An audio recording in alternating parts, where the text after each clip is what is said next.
Welcome Trinidad and Tobago to our News 4 report, a product of the Government Information Services Limited and the Ministry of Communications. I'm Joseph Lopez. Let's take a look at the headlines.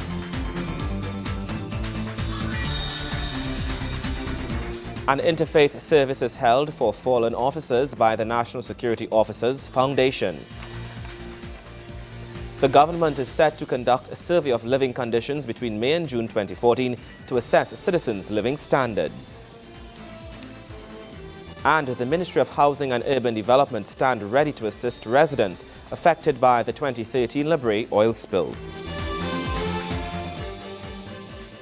Thank you for joining us. The National Security Officers Foundation held its annual interfaith service for fallen officers at the National Academy for the Performing Arts. At this year's interfaith service, the NSOF recognized fallen officers' contribution in duty, but were kept alive in memory.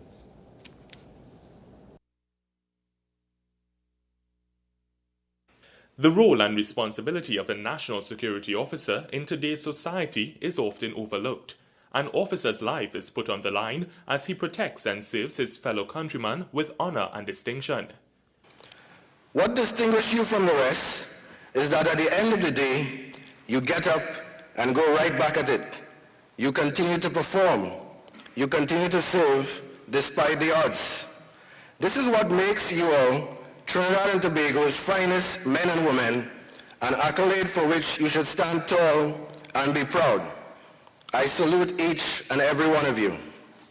While the training each officer receives ensures that he or she is spared from injury or death, this is not always the case. There are numerous officers who have died in the line of duty and whose life is seen as the ultimate sacrifice paid for the protection of the nation. It is with this in mind that the National Security Officers Foundation was founded by the Ministry of National Security in 2012.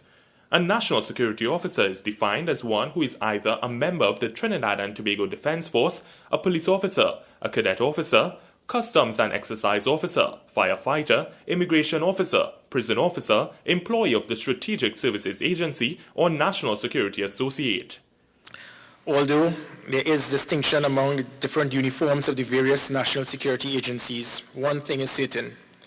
Whichever arm of the Defense Force or the Protective Services you're from, each and every one of you make that ultimate sacrifice each and every day to do your duty, and most times without due recognition or reward. Through the National Security Officers Foundation, the Ministry of National Security has made it possible for proper recognition to be paid to officers who have died in the line of duty while serving their country, and at the same time pay tribute to officers who continue to serve with distinction despite the odds to protect this nation of Trinidad and Tobago. The Honourable Minister of National Security was speaking at the National Security Officers Day of Appreciation 2014 Interfaith Service held at the National Academy for the Performing Arts, Port of Spain. The annual Day of Recognition is observed on April 26th, while this year's interfaith service was held a day earlier. It was an important day for the survivors of those who lost their lives in the line of duty. I have always said that to be in uniform, it really is and truly to be the most noble of all professions, because what you actually do is you put the ultimate sacrifice. Very few people have the ability, the professionalism, to actually be willing to put your life out for a stranger.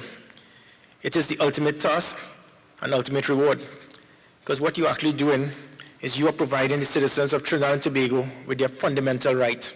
No right is greater than that fundamental right of safety and security, and with that I salute you. The Honourable Minister said every day the security officers leave their homes and families and go to a job that asks them to enforce the law of the land and which possibly puts them in harm's way to ensure this country, its citizens and their rights are protected. The Minister noted this level of sacrifice must be recognised, and he called on the officers to keep their faith at their centre and allow it to give them the necessary strength and courage to continue walking the good and noble path. The National Security Minister commended the National Security Officers Foundation for the work they have done and continue to do. Nikolai Edwards, News 4. The Minister of National Security, Senator the Honourable Gary Griffith, attended a wreath-laying ceremony at the St. James Military Cemetery on Friday in commemoration of the Australian and New Zealand Army Corps Anzac Day. Also in attendance was His Excellency Mr. Ross Tyso, Australian High Commissioner to Trinidad and Tobago, and His Excellency Arthur Snell, High Commissioner of the United Kingdom of Great Britain and Northern Ireland. The service was held in commemoration of the 3 Australian servicemen who were laid to rest at the military cemetery. Features of the ceremony included laying of wreaths on behalf of the government of Australia, Britain and Trinidad and Tobago, songing of the last post, and a period of silence among commemorative practices, followed by the traditional gunfire breakfast at the Australian High Commission. Anzac Day is a national day of remembrance in Australia and New Zealand that broadly commemorates all Australians and New Zealanders who served and died in all wars, conflicts, and peacemaking operations, and the contribution and suffering of all those who have served. In other news, from Sangre Grande to Mayaro, Port of Spain to San Fernando, Chaguanas to Point Fortin, and all across the parishes of Tobago, a survey on living conditions among households in Trinidad and Tobago is expected to commence between the months of May to June 2014. Now, this survey aims to paint a picture of living standards experienced by citizens on the Twin Islands Republic. Speaking at the launch of the Survey of Living Conditions, Minister in the Ministry of the People and Social Development, Vanilla Allen Toppin, says the survey will collect information about the demographics of households, the resources and services available to them, and the living standards experienced by members of various households. The survey is being led by the Ministry of Planning and Sustainable Development and the Ministry of the People and Social Development. The survey was last conducted in 2005, and it gave us a clear sense of our country and how our country was faring. It identified pockets of poverty, areas where resources were not sufficiently accessible to citizens, and the kinds of responses needed for the government to address critical issues affecting households and communities across the country. You may ask why a survey of living conditions should be created. Well, Minister Allen Toppin says it will serve a number of benefits: to identify the main indicators of varying living standards and help determine the extent of poverty in Trinidad and Tobago, to highlight the factors that affect the ability of citizens to access resources and services, to inform government about how different groups within society are coping with the resources available to them, and to facilitate government planning to improve existing programs and more effectively target different groups in society. From the 2005 survey, we were able to determine some of the characteristics of the poor and vulnerable. For example, most of the households identified as poor were single, female-headed households. To address this, government improved funding to those programs targeting this group. More skills training programs, particularly for women, were introduced and sustained over the period. Approximately 7,000 households in Trinidad and Tobago will be randomly selected to participate in the survey, and is expected to take place during the months of March to June 2014, says Mr. Gary Tigley, Director of National Poverty Reduction and Eradication Research and Policy Unit. What we are doing here is collecting data by the households or on households that will reflect living conditions in Trinidad and Tobago at this time. The survey seeks to collect data on a number of indicators that will tell us or give us some idea of how people are faring in 2014. He says the interviews will consist of a series of questions specially designed to inform us about the quality of life experienced within households. We collect data on the demographics of the household, age, gender, the amenities in the households, those kinds of things. The data will be used by both the government and as well non-governmental agencies to monitor and inform policies which focus on improving the quality of life of all nationals of Trinidad and Tobago. We also continue to use the information gained from the last survey of living conditions to inform our outreach programs which seek to bring the services of all government ministries closer to communities. The motto of the Ministry of the People and Social Development is helping, empowering, transforming lives. This is not about creating a fast fix or short-term solution, but doing the necessary research so that we can develop informed ways to offer persons a road out of their state of vulnerability and poverty. You may ask, is my information safe and kept confidential during and after the survey? The answer is yes. The Central Statistical Office is required by law to ensure that all data is kept confidential by the Statistics Act, Chapter 1902. It is not impossible to survey every household in Trinidad and Tobago.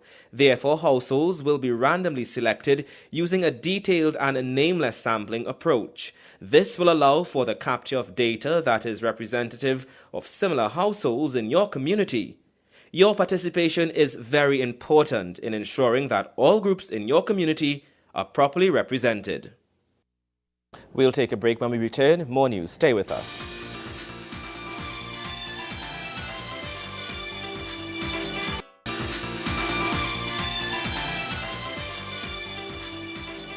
Welcome back. The government stands ready to assist and accommodate residents affected by the 2013 Labre oil spill.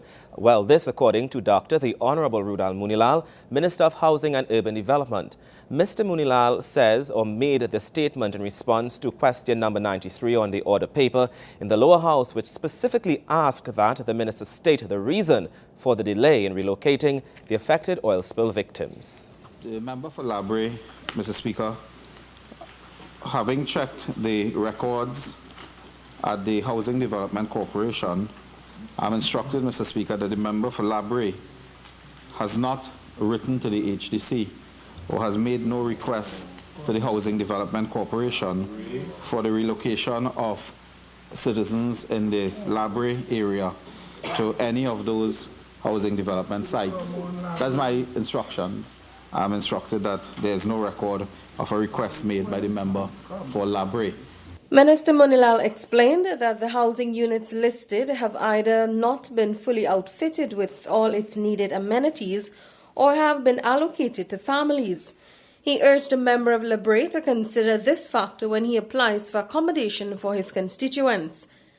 But in the event that the member do make a request sometime in the future, I'd like to indicate that the 3 housing sites identified in the question, the status of the 3, so the member may wish to reconsider, if he decides to write, reconsider, naming the housing development estates.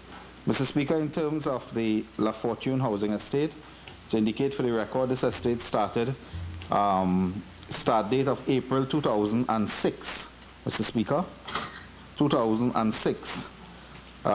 An agreement was reached for a joint venture between HDC and Pace Construction Services for the design and construction of 309 housing units at La Fortune Estate, Point Fortin, for $88,448,540.82. Minister Munilal said that a wastewater study was undertaken in the year 2011, and the HDC also issued a separate contract to design and construct the treatment facility in April of that same year. Mr. Speaker, location of this treatment plant changed due to the intervention of statutory authorities, including WASA and the Point Fortin Borough Corporation in November 2012. Changes were also incurred due to electrical infrastructure design to accommodate temporary and final wastewater treatment plants at the La Fortune site. The confirmation of wastewater treatment plant location was granted in August 2013. The projected completion date, Mr. Speaker, for the wastewater treatment plant at this estate is October 2014. Final completion of all projects in Labre is scheduled for October 2014. The minister said at Herbertstown all units have been occupied. The same has been stated for the Southern Gardens housing development. Felicia Wilson, More News 4. Minister of Tertiary Education and Skills Training, Senator the Honorable Fazal Karim, is excited about the opening of the Metal Industries Company Penal Technology Center. Touring the site with officials from the MIC, Minister Karim says the facility will change the labor landscape as we know it. Tertiary Education and Skills Training Minister Fazal Karim is commending the state of progress of the metal industries company Penal Technology Center. Minister Karim expresses his delight with the $28 million facility being built within time and without cost overruns. Senator Karim says the facility, which is scheduled to be open within the next month, is important to Trinidad and Tobago as it will change the labor landscape, particularly in South Trinidad. This facility is important as we move the citizens of Trinidad and Tobago from low skill and low wage to high skill and high wage. This facility is important because there is no other facility in the close proximity to here, save and except the NESC at the Davie Technology Center, which caters for the surrounding areas from Penal, Davie, Barrackpore, Moruga, Siparia, Los Cerros, as far as the end in Santa Flora. Very shortly, we propose to open the NESC Technology Center in Santa Flora. This facility will also cater for persons as far back as La Romaine in the vicinity of Princestown and even San Fernando. The Tertiary Education Minister says the facility will provide an opportunity for persons in the area to increase their level of tertiary education training. The MIC Penal Technology Center will also serve as an articulated center. That means that persons who would have done programs, whether it is welding, pipe fitting, fabrication, air condition, electrical, industrial maintenance and repairs, all of those programs, they can articulate from the lower levels of the institutes and the institutions that are close by towards this facility. Chairman of MIC, Mr. David Lee, says the facility will attempt to cater to the education and skills training needs of the people in the area. What we'll also be doing, we're doing stuff like ICP craft, welding, plumbing, traditional masonry, in construction, electrical installation. We'll also be doing some courses geared towards the female, like the food prep industry, and we'll be doing something in patient care to cater again for the needs of the people in the area. And this is something that the Prime Minister had also wanted. The MIC Penal Technology Center is scheduled to be open on Wednesday, May 21st, 2014, and will begin classes in the upcoming academic year, beginning September 2014. Gregory McBurney, News 4. Sport news is next. Stay with us.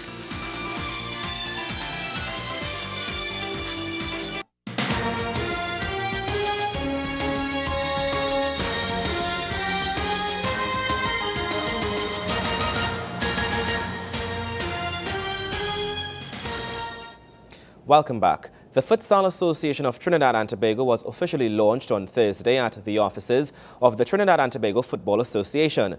The futsal form of the game is fully recognized by FIFA, and the local governing body has a number of plans for the sport. Wayne Cunningham has the details. The gravitation by Trinbagonians towards T20 cricket is expected to be replicated towards futsal.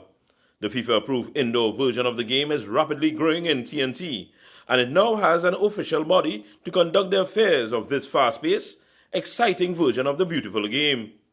Jeffrey Edwards told us more. Futsal is the FIFA-approved variant of the sport of football, five-a-side indoor football.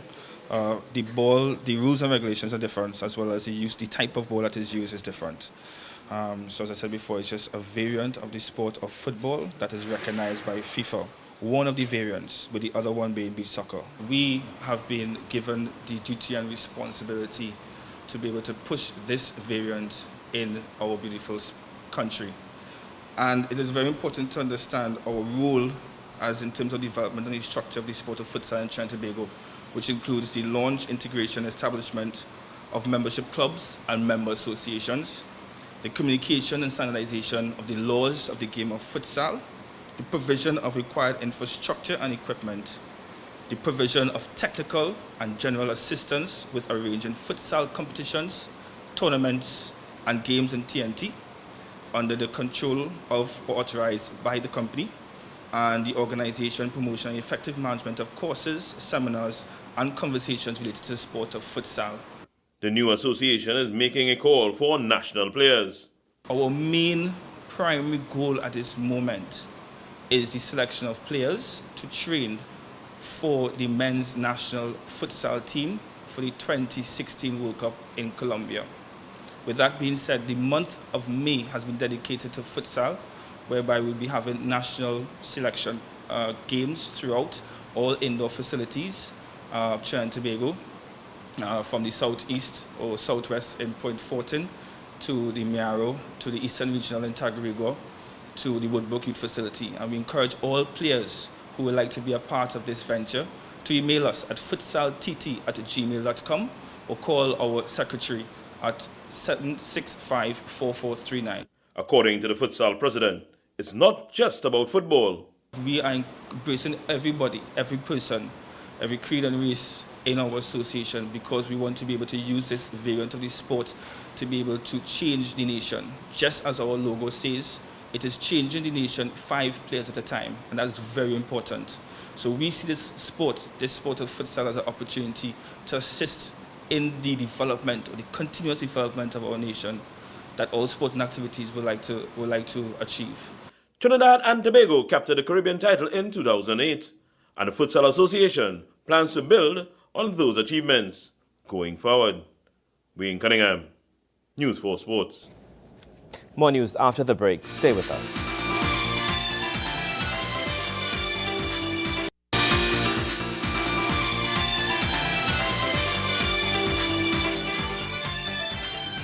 Welcome back. Members of the Christian faith came together with Prime Minister the Honorable Kamla Persad-Bissessor for an afternoon of tea, where they held Easter reflections. The event served as one bringing together members of the various denominations under the Christian faith.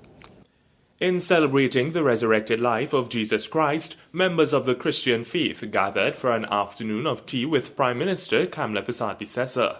The time saved for the coming together of all denominations and reflecting on the impact they have on society. In honoring these men and women of the cloth, Prime Minister Persad-Bissessor says they have given so much to our country to be thankful. We're so encouraged by the messages today from our religious leaders and the others people of faith who are here today.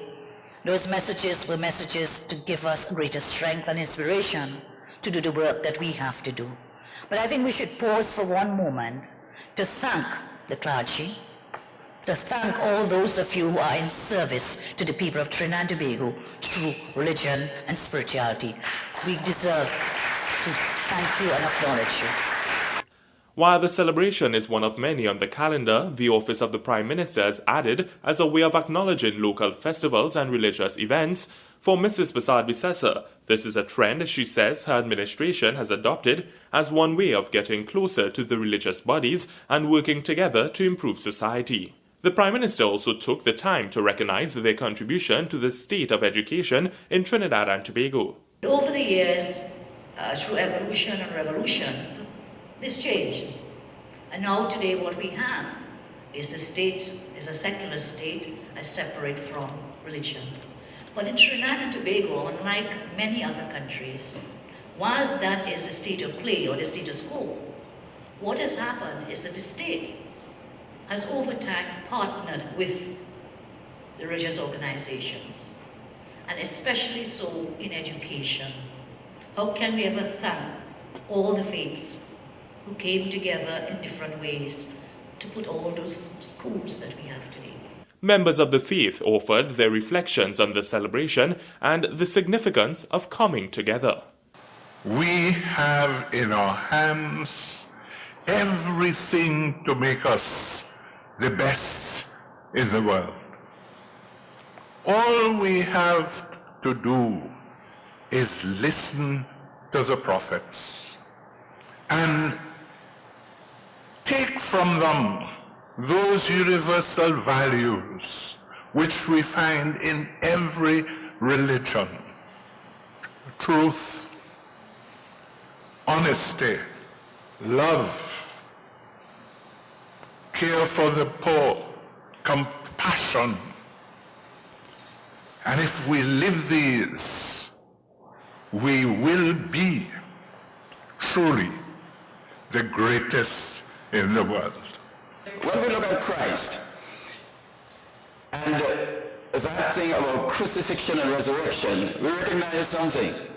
You're not crucified because, or you're crucified only because you have done something wrong, or because you have been evil.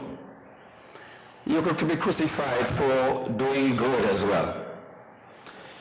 And as we look around us, we see a number of people who do a lot of wonderful things, but they are people who specialize in putting up crosses and nailing them or attempting to nail them to these crosses.